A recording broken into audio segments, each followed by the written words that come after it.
I want to talk a little bit more about what is it that causes us to lose the awareness of the oneness that is actually there. From the day we are born, the essence at the core of everyone and everything is the same. Unlimited silence that we sometimes get in touch with, don't we? Some of you yesterday mentioned that, when you just go in and you do the breathing and you observe yourself, suddenly there's this silence. And somehow, at that stage, it feels like the obstacles sort of dissolve. And suddenly what you had in your mind as problems and stress and worry kind of becomes something else, doesn't it? So the whole purpose of the practice that we do is to be able to not run away from our particular version of these obstacles. We all somehow fall victim to dualism.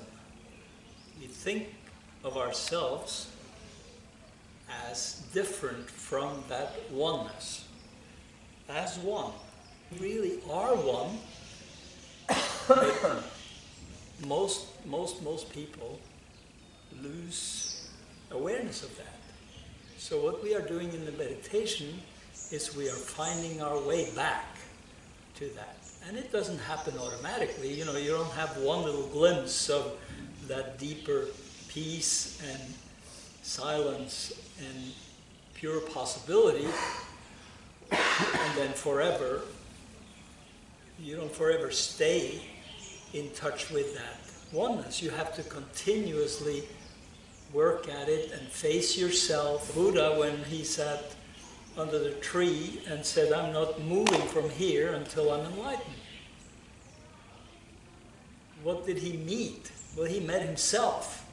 He met all of his illusions and fantasies and all of the obstacles.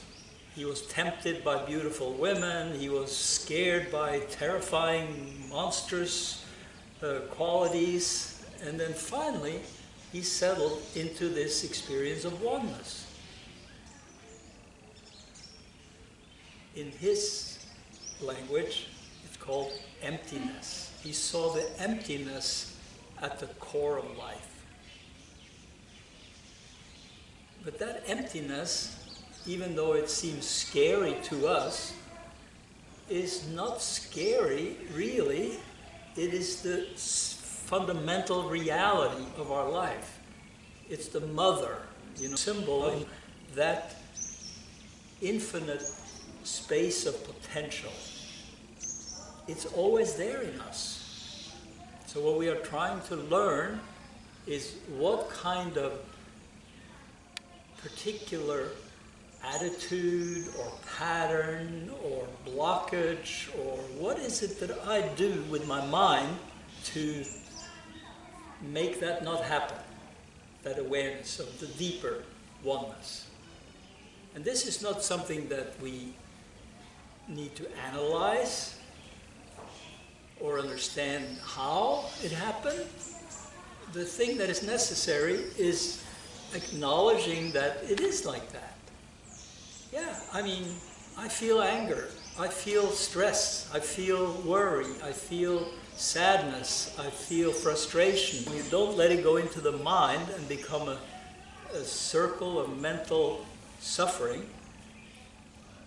When you look into all of that, whatever it is that you have particularly, then you discover that as you go into it and just relax and embrace it and let go, this deeper, infinite space and very subtle energy flow comes out from deep within you. If you've had a glimpse of it, then you know it's true, that it can happen. Then it's only a matter of having the perseverance and the discipline to do what's necessary to maintain it and deepen it. If you've never experienced anything like it, then you really have to have some trust and faith that it is possible. And that's why there are teachers, somebody who can tell you that, at least in my experience, this is possible. I mean, it's something to be very grateful for, that you discover, despite all of the things in the mind, that there is a deeper reality that will come out and manifest itself for us, or become clear in our awareness. First in glimpses, and then gradually as you practice more and more, and you will feel yourself more and more connected with that sense of oneness. And then you can look at anybody and you can sense and see that essence, that infinite space and potential at the core of everyone. But most importantly, within the people and situations, your particular life. This is my life. How can you turn your life into nourishment rather than mental problems and emotional disturbance? This is the art of deep meditation. And we have such habits and patterns that we have to, first of all, recognize and admit to ourselves, yeah, I tend to always be angry. Well, I'm angry, if you have that. Or I'm always feeling like the world is against me. Or I always feel like I'm not pretty enough, or I'm too pretty, or I'm too old, or I'm too young, or there's always something wrong. And these are things that we get conditioned to do, isn't it? This is mental suffering. We make our own suffering. Who says you're not pretty enough? Who says you are not just wonderful the way you are? And you are. I mean,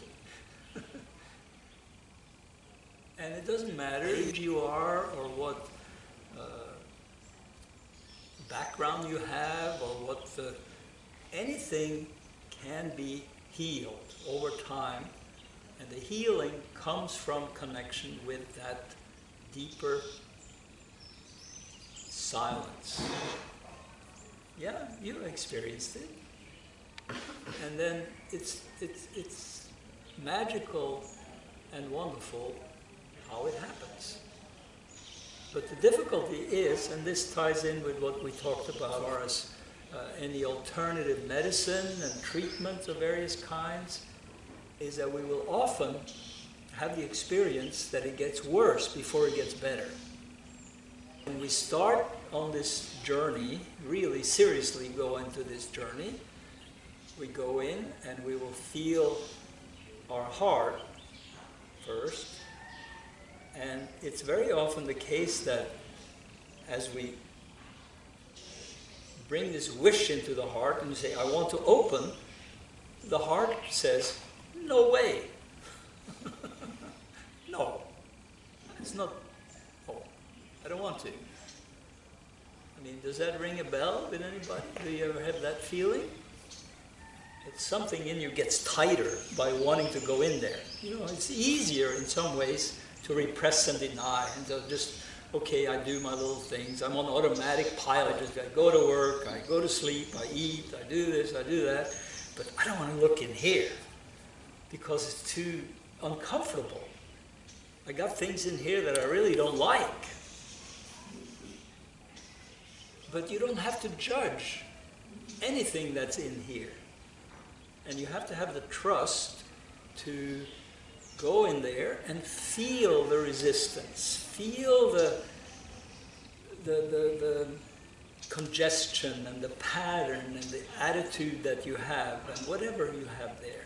You face it and you say, okay, despite all that, let me see if I can't, with my attention, I want to love myself. I want to really feel that I get free of that. I want to be free of it in myself. So you go in, you feel your attention in here, and you hold the breath a little bit if you're doing the double breathing, and you just feel this thing is opening. And then all the things that made it be congested suddenly becomes fuel for an opening. The more congested you are, the more striking the experience of openness is going to be. So in that sense, your particular congestion or pattern or resistance becomes energy flow. And it starts to work for you because you're embracing it and you're acknowledging it. But it takes some faith. You have to work through that tightening and the experience of tightness for it to open. And the wish is very powerful, but it may not open on the first breath. It may take more work. And some things, some periods of our lives, we have particular experiences that are very difficult because we have been conditioned to think that it has to be a certain way, and there's real pain involved. As in a divorce or in someone died that we care a lot about, or any of those kinds of things, of course there's extra pressure on us. But we tend to make it worse by the attitude that we have towards it and the lack of understanding about what we can do to promote this process from going faster. And it really is the difference between experiencing your life as a hell or a heaven. It truly is. This is your choice and possibility to have it be one or the other. And I don't mean, heaven in the sense that it's going to be without challenges, but you are able to see everything as an unfoldment of that infinite, subtle energy, and at the core of that, the silence, that space. You feel that in yourself, and it just liberates you from all of it.